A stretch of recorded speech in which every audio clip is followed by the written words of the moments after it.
Hello friends, welcome to Gear Me Up Travel and Photography channel, and this is the unboxing and my first impressions of Feutech Vlog Pocket Gimbal for smartphones.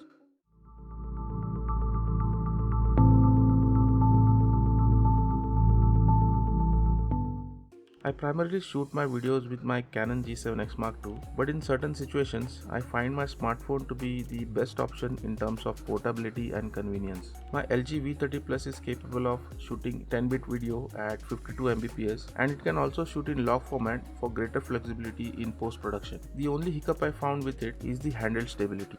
I have my Crane M2 gimbal to use with it, but then again I have to balance it, and overall the whole setup won't be quick and portable anymore. This is where the Feutech Vlog Pocket can be very useful. At the time of recording this video, I found this to be the most portable gimbal available in the market, and it currently retails at around $70 or so. So let's quickly unbox this and see what we get inside the box. There is some documentation inside, a warranty card, quick setup guide, etc. Then there is a pouch to carry your Vlog Pocket around. A small tripod is there and a small micro USB cable to charge the gimbal. And finally the Vlog Pocket itself. When folded, it is quite small and portable, almost the size of my smartphone. When it is opened up for use, it's as big as any other gimbal available in the market. The grip is plastic but feels firm in hand. The foldable arm is of metal though. There is a quarter 20 thread at the bottom for tripod mounting.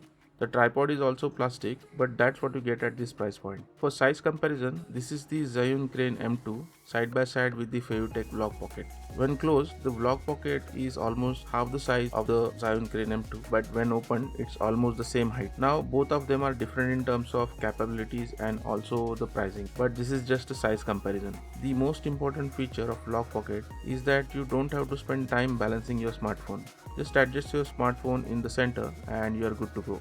The control button layout is different from other gimbals. Vlog Pocket doesn't have traditional joystick control design. There are two buttons in the front, one with the combined functionality of turning the gimbal on and off, and also to change panning and lock modes. The other button is for recording on and off. There is a third button on the back for follow mode and reset the gimbal position. The battery of Vlog Pocket is non-replaceable and you get a micro USB charging port at the side. I will be posting a separate video to talk about its performance and practical usability after using this gimbal for a couple of weeks, so stay tuned for that. And that was my unboxing and first impressions of the Feutech Vlog Pocket. Before leaving, I just wanted to clarify that this is not a sponsored video and I purchased this gimbal out of my own pocket for my personal use. If you like this video, please hit that like button and do subscribe to my channel for more photography gear reviews in the future. Bye for now.